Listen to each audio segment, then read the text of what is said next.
Hi everyone, welcome back to the reading of Smoldering Hunger. We're doing chapter 15 today, and I will be summarizing chapter 16. There are some interesting themes in 16, actually just one particular theme that we need to talk about, but we'll get there when we get there.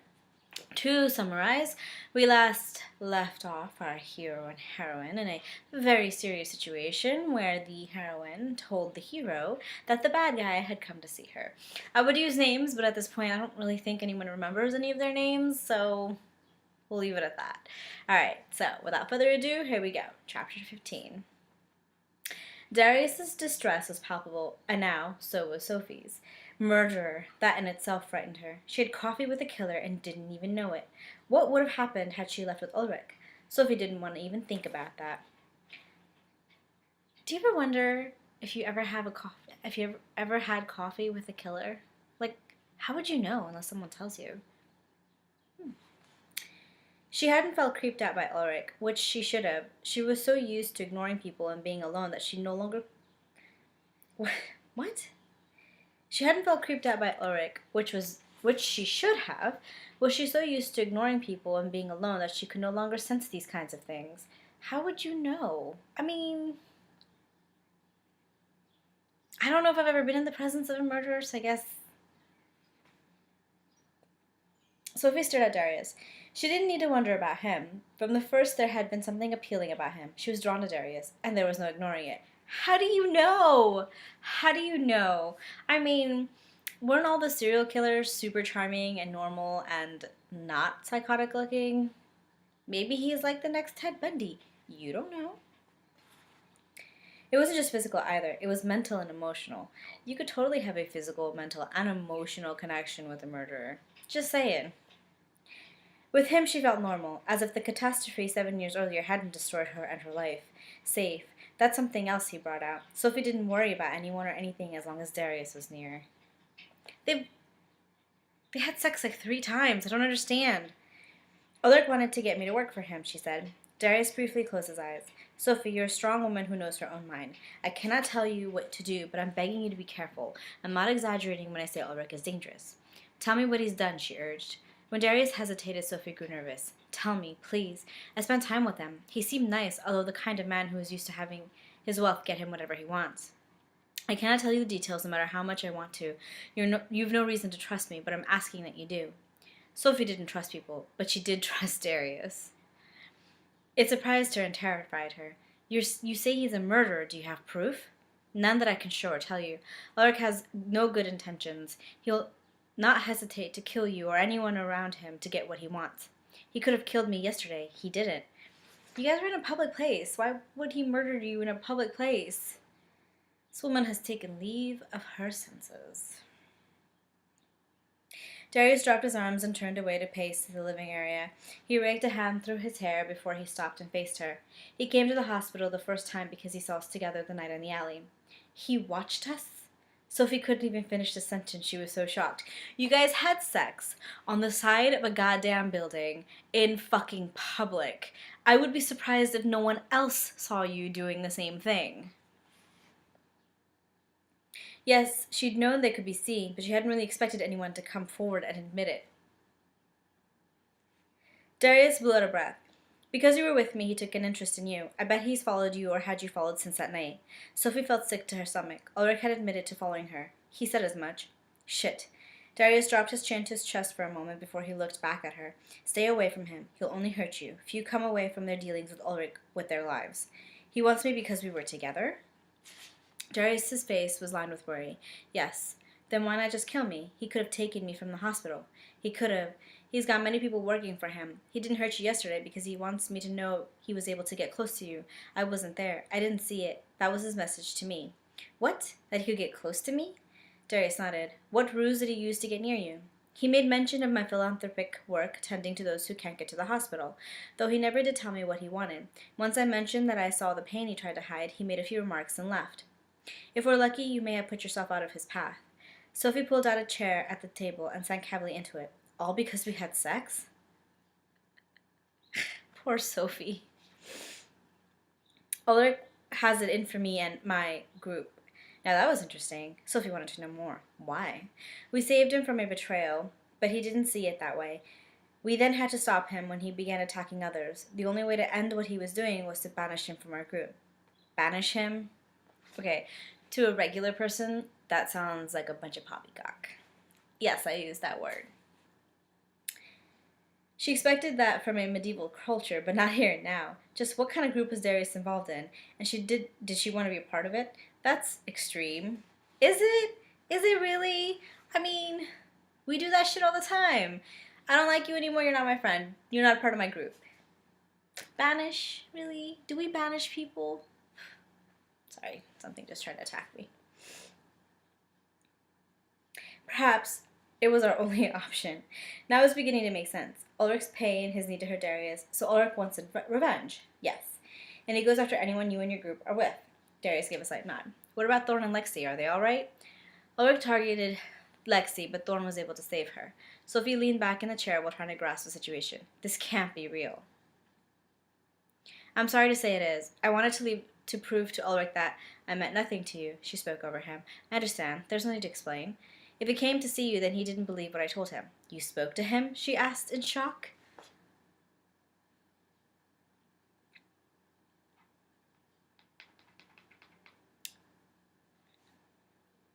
Darius looked a tad contrite. Yes. For some reason that made her angry as well as confused. The man who was after you, you spoke to him? Why not just try to work it out? Oh my god. Ulrich wants to hurt us by hurting those he believes we care about. I did talk to him, but there's only one way to end this, Sophie. How's that? He blames all of us, but his true target is our leader. He and Khan will eventually battle it out. You know how weird that sounds? I was talking to a guy, and he's like, yeah, this guy, he was part of our group, but now he's gonna battle our leader. I'd be like, what kind of fucking fraternity are you running? Battles? Shit. Are there swords involved? She stared wide-eyed at Darius. Had she just stepped into a movie? All this was so surreal. You're saying he's a sociopath? I am. How did she get sociopath out of that? Why not stop him before he and Khan can meet? Or why haven't he and Khan gone ahead and battled it out, as you say? Darius rubbed his hand over his chin. We've a set of rules that must be followed. You realize how ridiculous this sounds, right? That somehow prevents you from going after Ulrich yourself? Sophie asked. That makes no sense. Especially if Ulrich is targeting everyone you and your group spent time with. You should be able to defend yourself. We do. Ulrich isn't acting alone, though. The people helping him are dangerous. We've been fighting them for some time now, and always Ulrich manages to get away. Then have Khan call him and get it over with. Darius lifted one shoulder as his lips twisted. Khan is searching for Ulrich for just that reason. Ulrich is here. Call Khan. Khan is in the city. He knows what's going on. No matter how many questions she asked and responses Darius made, Sophie was more perplexed than ever before. If only she was privy to the parts Darius was leaving out so she might understand, but she had a feeling those secrets were better left unsaid. I'm confused. Why hasn't Khan gotten in touch with Ulrich? This is the most obtuse conversation I've ever had to read out loud. He's trying. It's not as easy as it sounds. Ulrich has a plan. While he goes about it, he's going to hurt as many of us as he can. The final blow will be attacking Khan. And the all-powerful government isn't going to move things along so people like me are safe. Tell me MI5 is involved. Well, they're involved, he stated, his voice laced with irritation. She wondered if Darius knew he revealed he didn't work for MI5. Sophie stared at her mug of coffee that was now lukewarm. She wouldn't be able to drink it anyway with her stomach in knots as it was. I didn't mean to cause you anguish. I just wanted you to be safe, he said. Safe. It was such a relative thing. Was anyone ever truly safe? Even at a time when she believed she was never safer, she hadn't been. First the city had burned and dozens killed, with no answers as to the killers. Now there was Ulrich and Darius. You don't believe me. He said it with such confusion that Sophie almost smiled. I'm trying to take it all in. So you do. So you don't believe me. Sophie met his dark brown gaze. It just seems so odd that Ulrich would come after me just because we had sex, unless he knew you came here the night before last. He doesn't. I made sure no one followed me. There was a couple of men watching your building, but I came in from the roof. The roof? She asked in alarm. Was there ever going to be a time when she wouldn't be taken back by what he said? Probably not, and that's the appeal.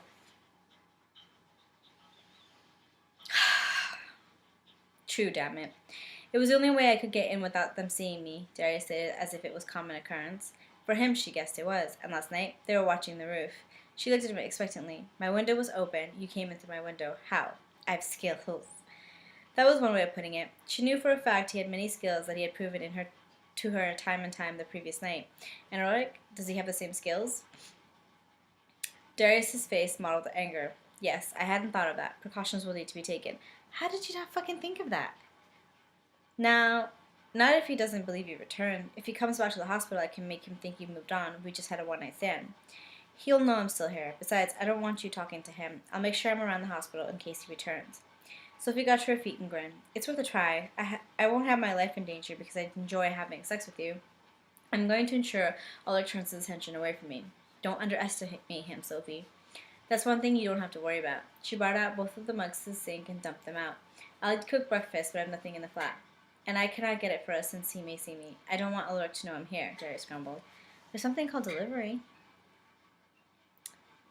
Sophie turned to face him and looked at his impressive chest with the head of the dragon, seeming to look at her from his shoulder. I'll go, if you want to stay, that is. He visibly relaxed. I want to stay. Good. Sophie walked into the bedroom to change. She knew exactly why she wanted him to stay, and it was only partly due to his mastery in bed.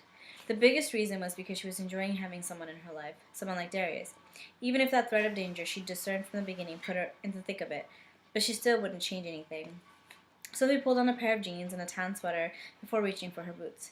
She brushed out her hair and put it in a loose braid that fell over her left shoulder. A quick brush of her teeth, and she walked back into the kitchen where Darius sat at the table. You're not going to shower? It's for the whole night having sex. How are you not showering? That's not okay. Maybe it's just me, but you gotta shower after sex. I'll be back, she said, as she put on her coat. Then she paused and looked at him. What do you like? Anything? Sophie laughed. People say that, but they don't mean it. Is there anything you're allergic to or that you don't like? No, hun. No, lass. I'll eat whatever you put in front of me. Sophie put her hands on the doorknob. What about what you do like? Do you have a favorite? Meat. I like meat. That I can make sure you have. I'll return soon. Sophie, Darius called, stopping her at the door. She looked back at him. Yeah? Be careful, he cautioned. Notice everything and hurry back. Sophie gave him a wink. It'll be fine. I'm not going that far. Perhaps you'd better stay. We can find something here. Just call for takeout. I have nothing. You said yourself if Ulrich wanted to take me out yesterday, he could have. He didn't. But I'll be on the lookout. Darius rose and walked to her. He cupped her face in his hands and looked deep in her eyes. Ulrich has men watching the building. I'll be quick. She promised as she rose up and gave him a quick kiss. She closed the door behind her and hurried down the stairs with a smile on her face, her thoughts on Darius and the amazing feelings he woke within her. It wasn't until she walked out of the building that she realized how light her steps were. The night of having a man like Darius make love to her suddenly removed any stress. Her body was pleasantly sore, and it was no surprise that she still wanted him. She lifted her face and looked at the bright blue sky without a cloud to be seen. It was colder than the day before, but she was going to enjoy the sunshine. It made her want to spend the day outside. Sophie crossed the street to her favorite deli. She didn't know what reminded her that Darius had said men were watching the building. Whatever it was made her slow her steps and look in the glass of a shop as she passed. She noticed there was a man on the opposite side of the street looking at her. Her heart skipped a beat. A small part of her had thought Darius was just being overly cautious, but there was no denying what she saw. Sophie observed the man. He wore glasses, a black jacket, and jeans, and he was looking right at her. She tried to pretend she didn't see him. When a group passed her, she made sure it appeared as one of them ran into her, sprinting her around. It was a chance she needed to look behind her. Her gut clenched when she saw another similarly dressed man walking about 15 paces behind her. Oi, watch where you're going, she called out to the group to keep up the ruse. Sophie turned and kept walking. Men had been watching her building. She trusted Darius, but it had been just a feeling. Now she knew for sure she could trust him. She suddenly wished she'd remain in her flat. As soon as she reached a deli, she placed her order. While she waited, she walked around, subtly looking at everyone in the deli and outside. The two men were waiting. Sophie leaned over the counter to the older man she had paid after she'd had her order.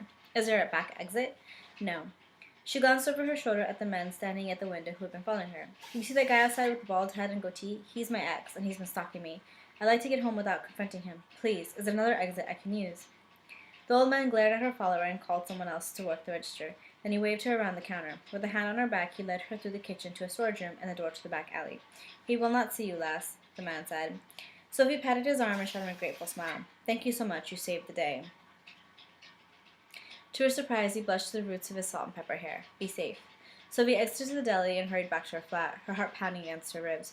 Her two followers were none the wiser, but she saw another man dressed just as they were standing across the street from her flat.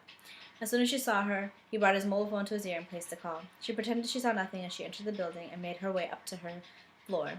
Sophie threw open the door and hurried inside, slamming the door shut and locking it with shaking hands. "Sophie?" Darius said as he came from the bathroom, putting on his shirt.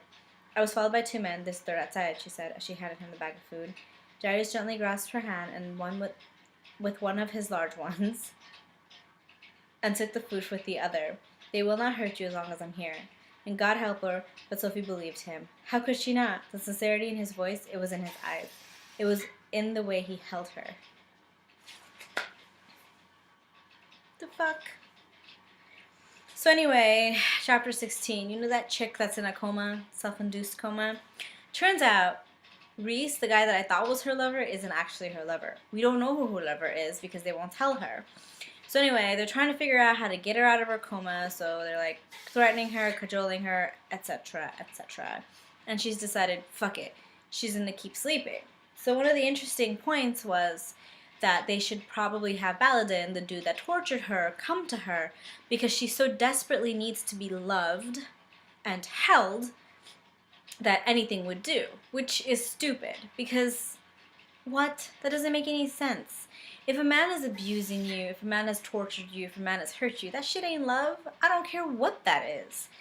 And then for her to further contemplate that, to be, well, it was nice to be held. It was nice to have someone's arms around me. Are you kidding me right now? Not okay.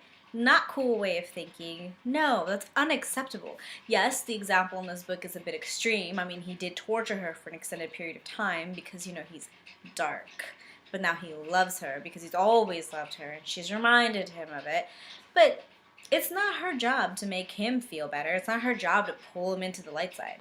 Do your own fucking work and deal with your own fucking baggage. Anyway, so the chapter ends with Ulrich going to the hospital and he's looking for Sophie, and Claire ends up telling him, oh, she's not at work, and Claire assumes that that guy is the one that's making Sophie smile and happy. So that means now Ulrich knows that they have continued their sexual relationship. So yeah, that's chapter 15 and 16. God, I don't know how we're going to get through the rest of this book. I'm really honest with you. I need to start summarizing larger chunks of it. Anyway, enjoy the rest of your day, and I will see you next time. Bye.